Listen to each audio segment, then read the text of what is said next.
Romano. I'm a strength and conditioning coach with a professional baseball organization.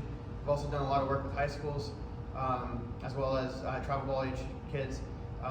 Basically the entire spectrum of baseball strength and conditioning. I do a lot of Q&As, and I've met a lot of high school coaches and travel ball coaches through events like the ABCA National Conference where I presented in 2023. So generally when I start getting similar or related questions into my inbox, I try to make a video, put it on this channel. I'm trying to build this channel out to be a free resource for high school and travel ball parents and coaches and players as far as it goes for baseball strength and conditioning. Right? So it's building power, that's lowering injury risk and helping performance. Okay? So the question keeps coming up, and it's phrased differently sometimes, but basically between what do a lot of baseball strength and conditioning programs for the high school age kids, what are they lacking? What can I do to lower the injury risk for my players? That's come from both travel ball coaches, that's come from youth parents. I got one from a 10-year-old parent the other day asking what can I do to help lower his chance of an injury this year. And so I do consult with some high schools, and the number one thing that I see lacking from their programs for the baseball players are anti-rotation exercises. And I talk about this quite a bit. I talk about it in my book.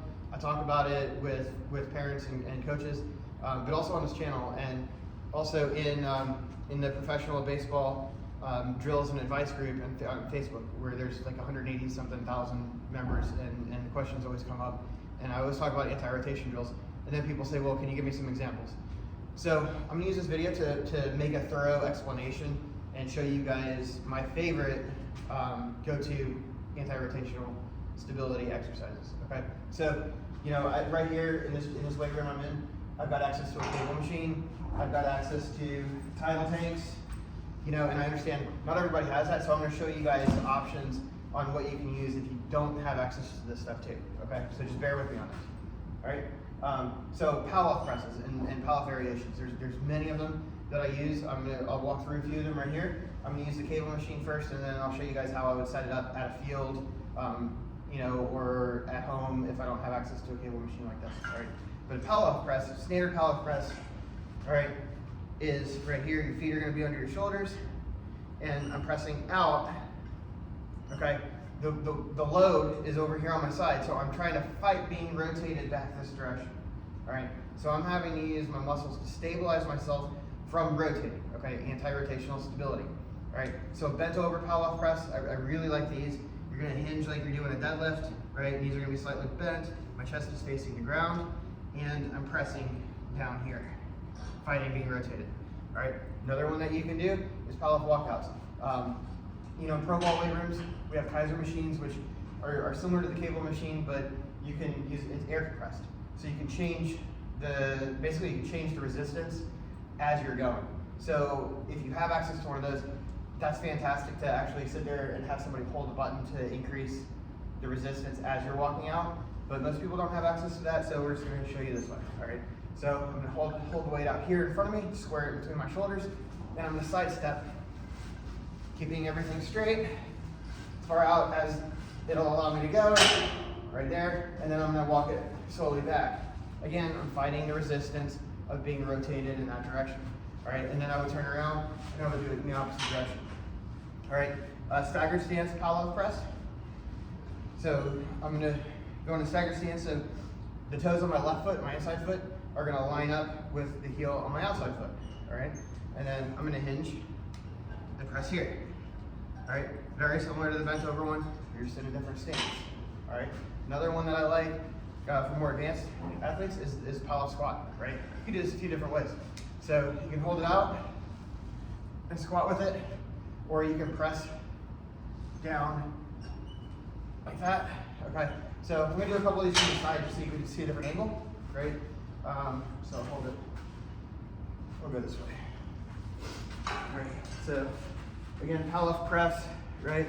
Bent over Pallof press is right here, right? Staggered stance, right here. Squat, and then the walk out.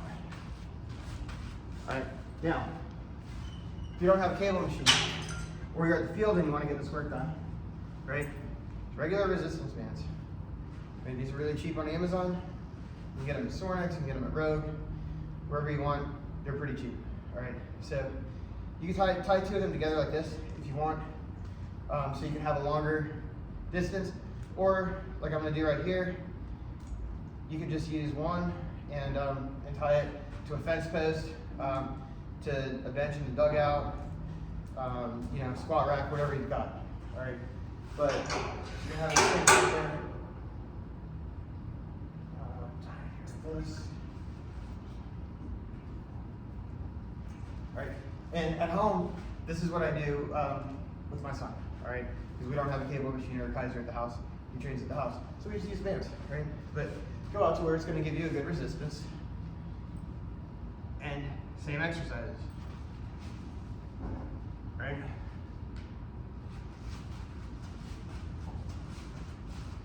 Right, it's the movement pattern that's important, not the tools that you use.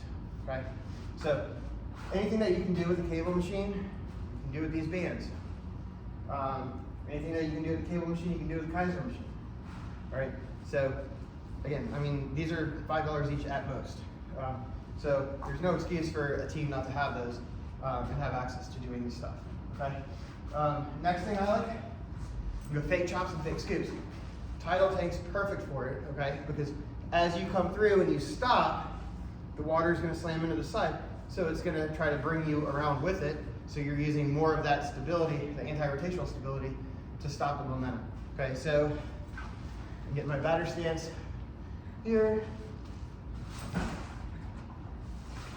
All right, so I'm going both ways, notice, right? I'm coming fast through hard swing.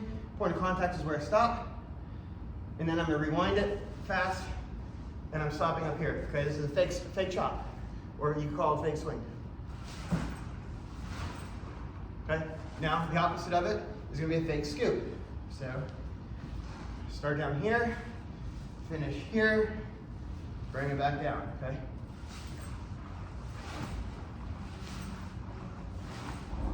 Okay. Now, I understand a lot of people don't have these. This, $50 or less on Amazon. All right. It's a Tidal tank. I highly recommend them. You don't have to get it. You can get a medicine ball.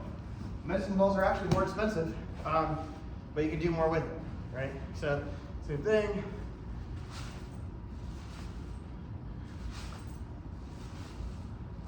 Right, and then the scoop. Okay. Either way works. Okay. Medicine ball you can use for throws to build that rotational velocity, and you can use it for the deceleration, right? So what we notice is in baseball, a lot of the injuries happen on when the player's slowing down the motion, okay? A little out of breath here, I apologize. So a lot of people call it deceleration, right? Technically, that's not the right term. Acceleration, is when you go faster or you're changing velocity. So it could be a negative acceleration, but we'll call it deceleration. That's what most people call it. If you're gonna get hurt when you're throwing, most of the time it's on the deceleration after you're gonna release the ball. If you're gonna get hurt swinging, an oblique injury, for example, right? When you're swinging after the point of contact, you're not getting hurt here, you're getting hurt afterwards when you're slowing it down. Because everything that a lot of coaches do is to increase the performance, right? Bat speed, right? Throwing velocity, right? Those are very important metrics, right? Helps you get to the next level. So you focus a lot on rotating faster. Well, if you rotate faster, you still have to stop the same amount of distance. So we've also got to build the brakes, right? A great analogy is if I'm building a car, I'm building a race car, right? If I just build the engine, and I don't build the brakes, I'm gonna crash, right? Very similar. I've got to build the brakes for the rotational velocity, otherwise I'm gonna end up getting hurt. Or maybe I'm not gonna get hurt, but I'm definitely increasing my chances of getting hurt. Okay, so it's very important. That's the number one thing I see missing from programs, right? My 10-year-old does these exercises. He's been doing them since he was 7, right? And my pro baseball players do these exercises as well. That's actually where I learned these, okay? If you have any questions, please reach out, subscribe to the channel. I'm trying to grow it as a free resource for parents and coaches. If you have any questions, again, just reach out to me.